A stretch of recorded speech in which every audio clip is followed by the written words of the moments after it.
What's up? I decided to do this a bit later than I normally would. I normally would post this yesterday, but um, I've been a bit busy.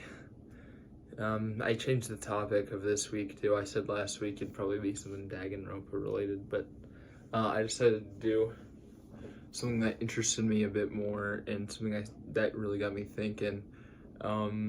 It's more about Clone High and how I feel about Clone High. So Clone High is a sister show to Total Drama, which is one of the shows I cover. Well, it's the only show I cover here, and I think the reason why I want to talk about it is I'm not going to talk about a character analysis. Maybe we could obviously do that sometime, but right now I think the main thing that has me interested with the show is something that I've been really involved with is the music side of it. I think they have an extraordinary amount of songs that come out of that I normally listen to on a regular basis. And the reason why I want to bring up this point in particular is because I recently rewatched Clone High, the original, on HBO Max, and shit, I don't know how I feel about this haircut yet. Sorry, I gotta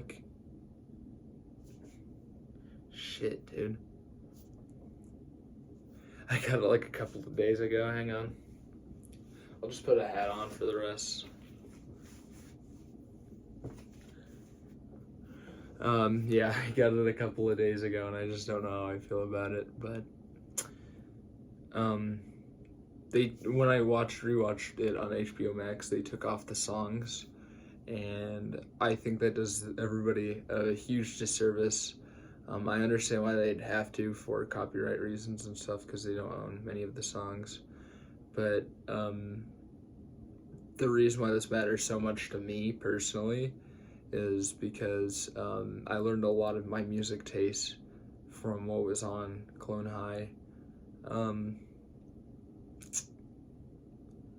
I think some of the main parts I have about Clone, like some of the main artists that I listen to from the Clone High soundtrack is, I think there's three that I can think of right now.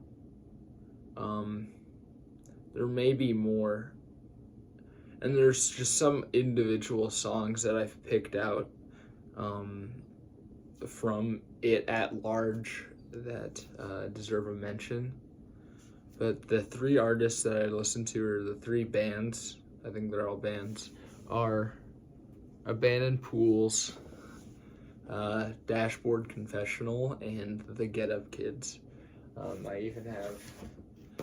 think I should start with the Get Up Kids because I'm like their biggest fan. I got their records and everything. I listen to their music all the time. I have all their records. I do a lot of edits and stuff on TikTok just for the hell of it, and a lot of their music I use because I'm just deeply in love with the band, man. I think the Get Up Kids have in the Clone High series at least, they have it's used a lot more for background music, but the instrumental of the song is used for background music.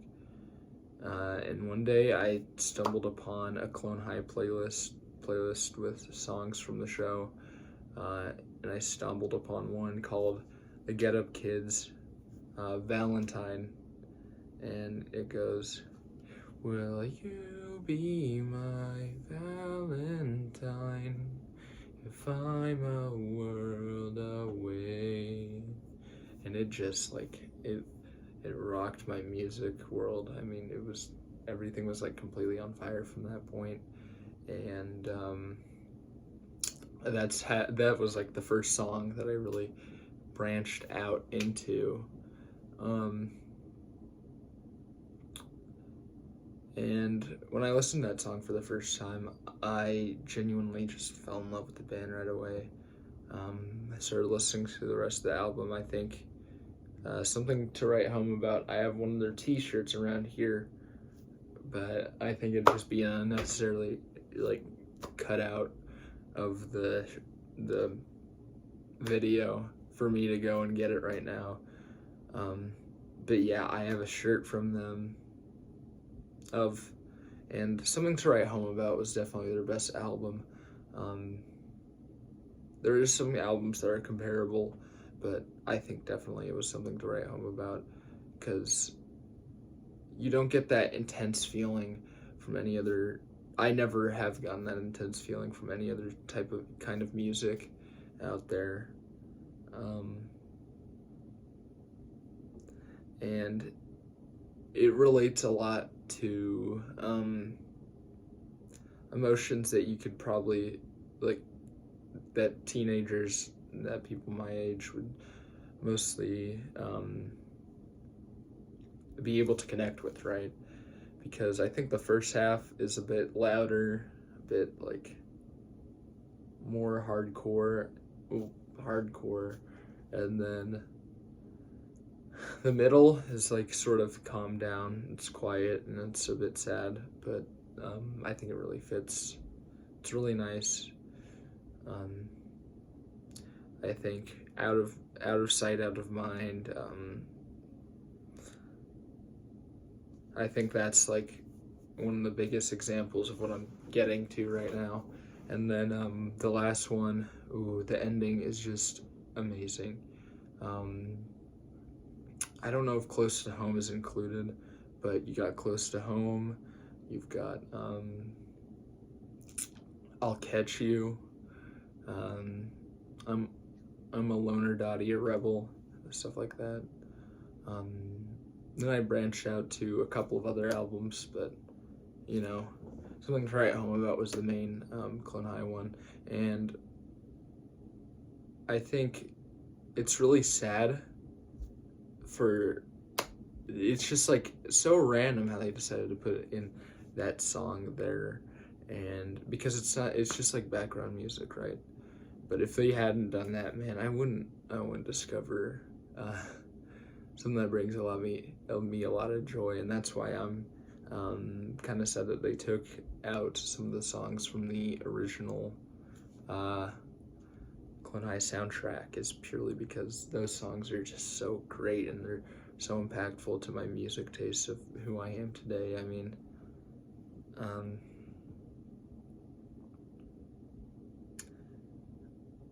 I think Get Up Kids have really changed a lot in how I think about, I don't know, my life, how I think about the situation I am in right now with my life as a teenager. So thanks to them. But then afterwards I got what is it, Standard Lines from Dashboard Confessional. That's right, that was one of the main songs that they used in, sorry, I have my notebook underneath the chair I'm using. So they had like Standard Lines in one of the most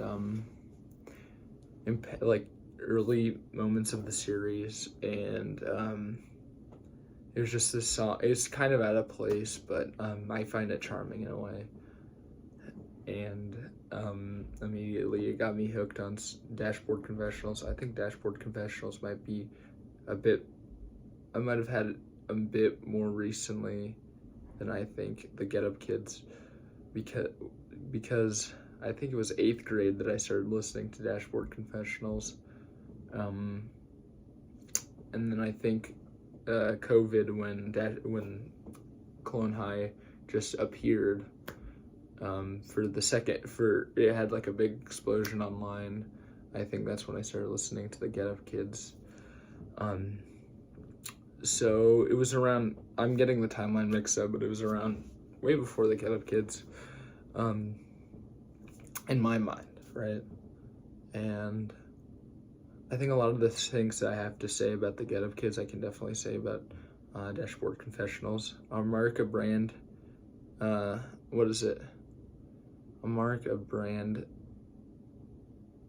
a scar, I guess. Uh, sorry, the album cover is like a little cassette tape, but that Dashboard Confessional albums was, I discovered that after I discovered Standard Lines, and I think, you know, that was in comparison to Something to Write Home About from the other album. I think Something to Write Home About definitely has an edge for me because I think Valentine might just be my favorite song ever.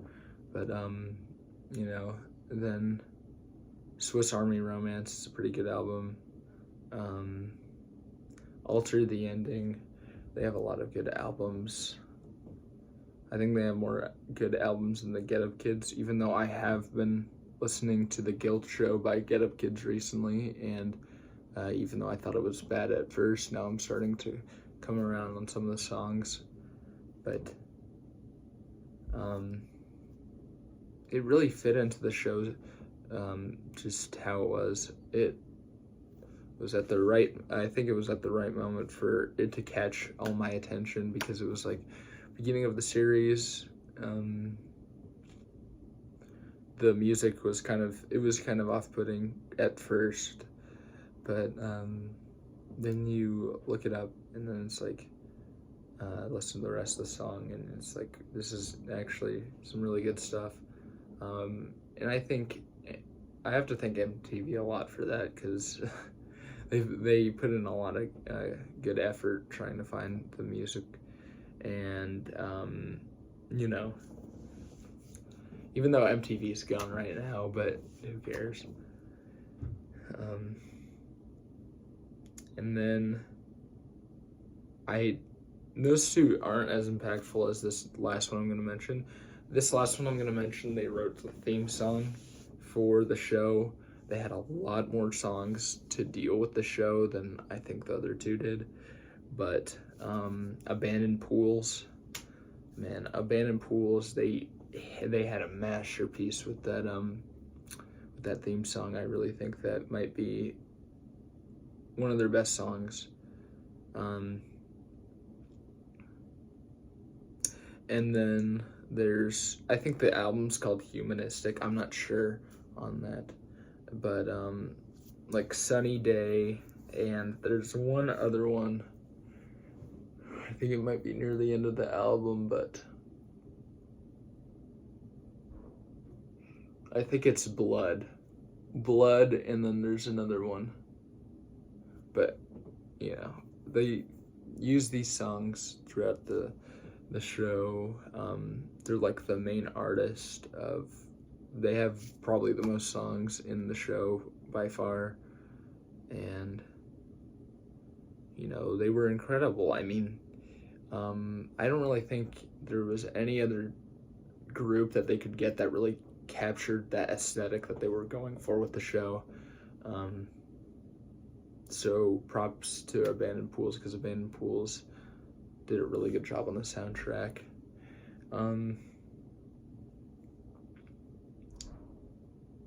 And yeah, and then like there's just some like solo songs that I think stand out. Mates of State by Girls Singing, which I think it works very well as a background track within the series itself. I think primarily with Vincent Van Gogh. I think it's the Vincent Van Gogh like theme song for the first episode or so. I think it works very well, and I think the song's just pretty beautiful within itself. Just listening to it by myself, I think it's amazing. Well, I've said that a lot, but I think the background works very well. Even though the singers aren't too great, I think their sound really fits the song within itself. So, and I don't know. I think Clone High is just a sort of show where I can go to the soundtrack, pick out a song, and you never know what you're gonna get. You might find your favorite. I might find my next favorite band somewhere hidden within that soundtrack, and I think it's really weird that.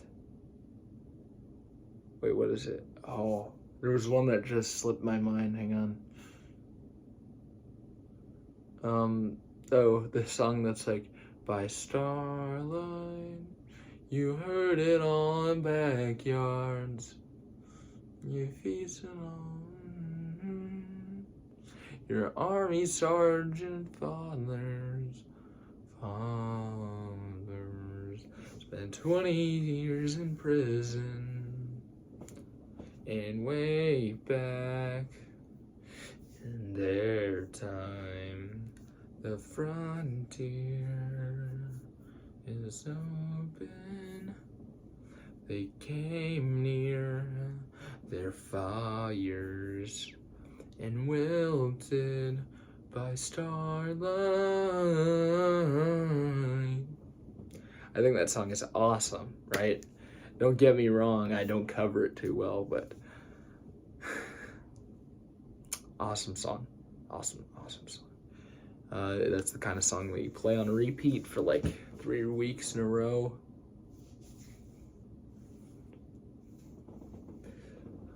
Just the whole new cut thing. I don't think the slick back might be what I'm going for. Definitely not this. But it's whatever. So I'm glad you guys listened to me rant about some of my favorite music from a TV series for like 17 minutes or so. I do have an important announcement for the next episode. I think the first, besides like the little grab-feld series that I did when I was like, how old was I?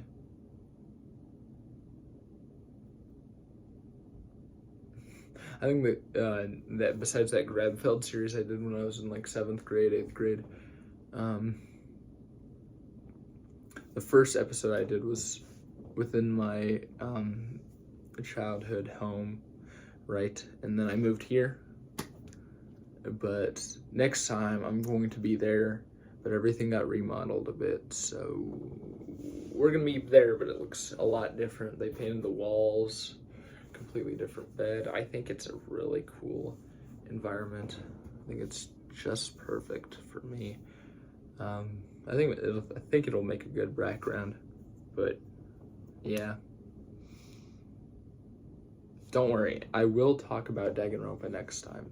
I'm on chapter 1. I think I'm just at the end of chapter 1. I'm actually 100%ing the game because I've already played it before. A lot of the topics I'm really experienced when I go over it. I've watched it a lot. And this is really just even though some of this stuff has like a big crossover fan base, it's stuff that I'm really independently, sorry, I'm just getting everything together. It's things that I'm really independently a big fan of. I don't even know what character I'm gonna go on, because my favorite, weird to say, but Akane Owari is my favorite. I'm not gonna mention, actually no, I'm gonna mention from a story perspective why she's my favorite character. I mean, she has a good character design, but I think the whole Oblivious thing and the way that she goes throughout the trials is a really interesting way to create a character. and you know, I really would like it if she was the topic. There's some other characters that I'm thinking of doing as well. It's mainly just characters that I'm doing my 100% on right now.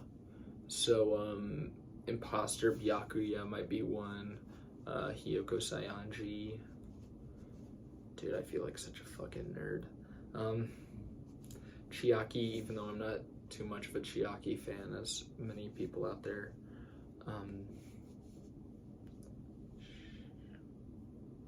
I think maybe Kazuichi as well. I think the reason why I'm talking about these characters in particular and for ideas for a video is specifically because they're really interesting characters, and I think they have a lot of sides to them.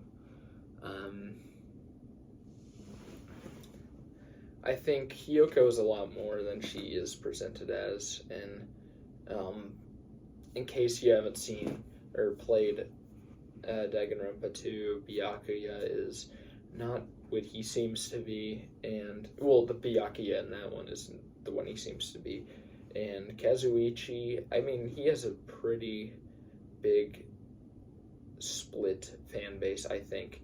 I don't even think people really like him. Maybe I could just, like, clear his name, even though I don't really like him.